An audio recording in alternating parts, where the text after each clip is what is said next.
I'm 20 something years old and I've never watched Avatar: The Last Airbender until this weekend. I can prove it to you. Watch. Let me show you how much I knew about Avatar before I started watching the series.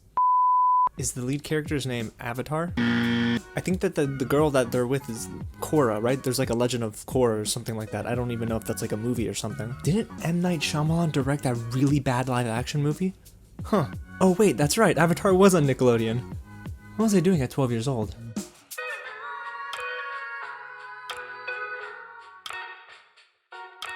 What's going on, you guys? James here with another real review, and today I'm talking all about Avatar: The Last Airbender that just hit Netflix this weekend here in the United States. Oh my gosh, you guys, let me tell you, I didn't know how great this series was, honestly. I mean, I've seen clips, and like I just showed you, I didn't know much about Avatar, but diving into 10 episodes of Season 1 this weekend, best idea. And let me tell you, it was great. Yeah, I know I didn't finish all of Book 1 because each season is called books. Another thing I didn't know. But I am looking forward to dropping a review for each book as I finish them, seasons 1, 2, and 3. It shouldn't take me too much time at all because, guys, I am going ham on season 1 so far. I'm 10 episodes in, and I just had to talk to you guys about it. So you're not going to want to miss out on any of those reviews, you guys. So if you haven't already, go ahead and hit the big red button below and subscribe to the channel. And don't forget to go ahead and tap on the bell right next to it just to stay up to date with anything new. And if you like what you hear and what you see, please go ahead and smash that like button because it helps the channel out a ton. You guys are amazing. You're great. I'm grateful for your support. We're almost at 1,200 subscribers now, so y'all are amazing. And as this video goes along, I want you guys to let me know in the comments below who your favorite character is, because so far my favorite is Katara, but we'll go through, each character and their pros, and none of them have cons. Actually, none of these characters are bad, which is so crazy to me. Alrighty, y'all, so let's dive into the first 10 episodes of Avatar: The Last Airbender. Again, I had no real knowledge of what this show stood for. I saw some clips on YouTube and stuff, and I knew that this kid could bend air. I mean, it's literally in the title, The Last Airbender. Outside of that, I really didn't know what to expect. I didn't know that the Fire Nation were a bunch of bad guys. I actually didn't know what any of the nations were called. Now I know it's the Air Nomads, I think, right? And then the Water Nation, Earth. Let me go take a look. Correction, it's the Water Tribes, Earth Kingdom, Fire Nation, and Air Nomads, and all of them have their pros and cons. However, all of them play an important role in the story, and the thing is, Aang, who was frozen for 100 years, another thing I didn't know, is the last Airbender, but also he is the Avatar, and everyone kind of like fears him and respects him in a certain way, and he's got to master the other elements, basically water, earth, and fire, because he needs to go and stop the Fire Lord from raining down, well, fire onto the world, because by next summer another comet is going to come down from the sky. It's a lot of mysticism, there's a lot of storytelling here, but trust me, it all makes sense. What I really appreciate is that this is basically anime for Nickelodeon. Growing up, I watched Dragon Ball Z, I watched Inuyasha, I did dabble in anime myself. It is really neat though to see it Americanized, not because I don't like anime from Japan, but it's just a cool introduction for children here stateside that don't know much about anime. But outside of the art style, what really stood out to me 10 episodes in is the writing. This is something that taps into different themes that I genuinely did not expect it to go into. Early on, you understand that Katara and her brother Sokka are just kind of in this tug and pull relationship in terms of they're best friends some days, and then other days Sokka's making some sexist comments and Katara calls it out. And not only does it tap into the topic of sexism, but it also talks about acceptance. Like there's this feeling of empathy that you get from the writing here, where Aang is so willing to just like accept everyone. Sokka's a little timid, and Katara's learning how to basically be a better version of herself and fight for what she feels is right. And I think that's what's really neat, is that each episode deals with either them being put up in a situation where they have to choose between doing it the right way or the wrong way, and they have to sometimes weigh the good and the bad. And I definitely think that for a show that deals with their core cast being so young, these are very adult topics. And I definitely think this is a show that I would show to my kids one day, because this is a good, I guess, easy way for them to understand exactly how this can translate to the real world. And I love that the villain here, your main antagonist, Prince Zuko of the Fire Nation, who was exiled because, I don't know, I guess he decided to go after the Avatar one too many times, is not only stuck, but he's also traveling with Uncle Iroh.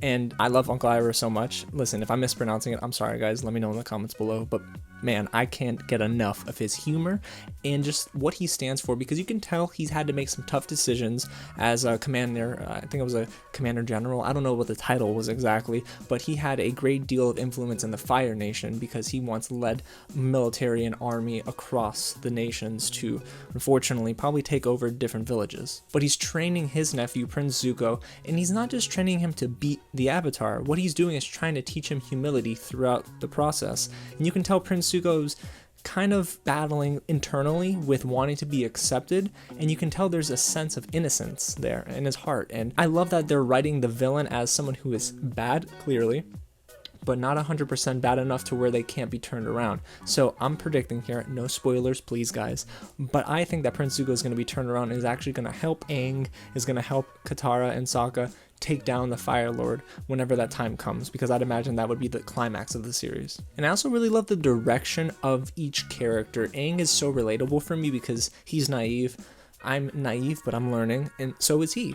And that's really cool, is when I can connect to a character. It doesn't have to be every character that I connect to, but if I can connect to at least one character, I feel more invested in the story versus maybe a story that I genuinely just can't have any sort of interest in any of the characters. Here, at least the main character is someone that I can look to and be like, you know what, I probably would have made the same decision. And for him to be frozen for 100 years and basically lose out on all of his youth, as each episode goes by, you start to see him trying to reconnect and rekindle those old friendships.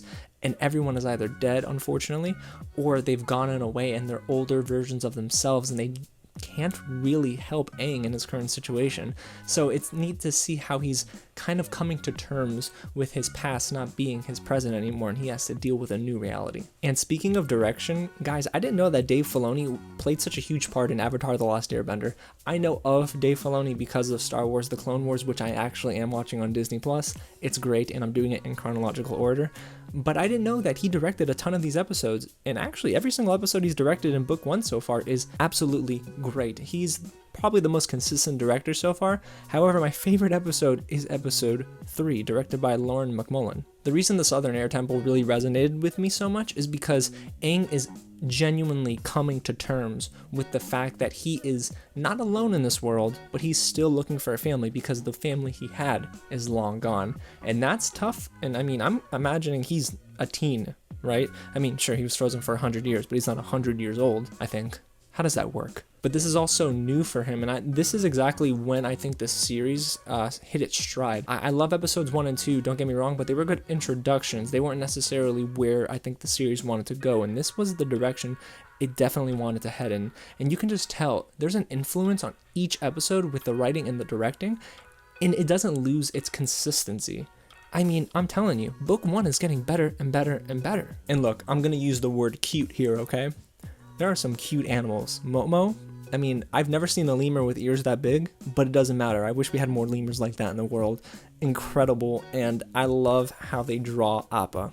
Okay, 1, didn't think I'd ever see a flying bison. 2, well, I never thought I'd see a bison in the series anyway. It is just so awesome, and it gives me those vibes from The Last Guardian. Now, it's a video game I didn't like. If you guys have played it, trust me, it's definitely long and tedious, and I actually didn't finish it because, to me, the story was, and the mechanics, of course, where they were just too lackluster. But this is what it reminds me of, because this is Aang's companion.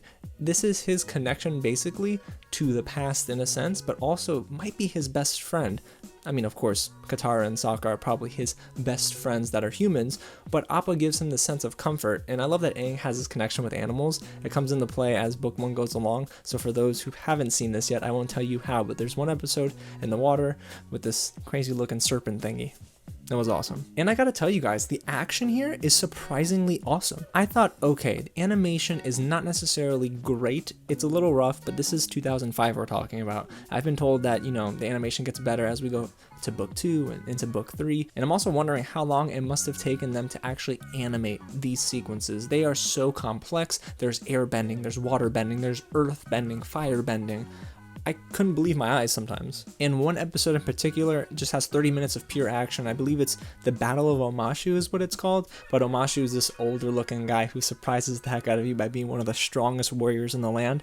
And I love the lessons that Aang learns throughout that episode to really strengthen him for what's to come with the Fire Nation and all his adversaries throughout book 1. But man, it is just so neat to see this different form of animation, because at first it is very cartoony, but then there's that little, influence of anime with the big eyes and like the red cheeks and then the wacky animations, and sometimes it can be weird. There's like a lady that was like foaming at the mouth in one sequence. I was very shocked at that. But what's really cool is that, 30-minute episodes, they're easy to watch, and it really does make me both feel like a kid and reflect on different, parts of society now as a whole, because you see how far we've come and how far we need to go.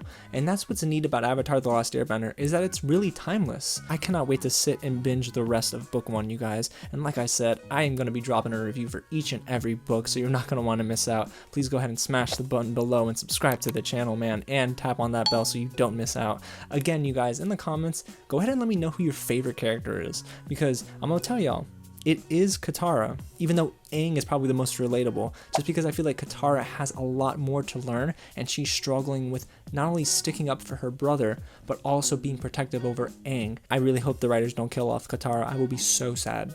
Like, they can't do that. It's a children's anime, right? Alrighty, y'all. I don't know, I'm cracking my fingers to go and watch more Avatar, but I'm gonna definitely do that right now. Again, thanks so much for watching, you guys, and I'll catch you at the next screening. I wonder if I can airbend the video to stop. No, I'm not working.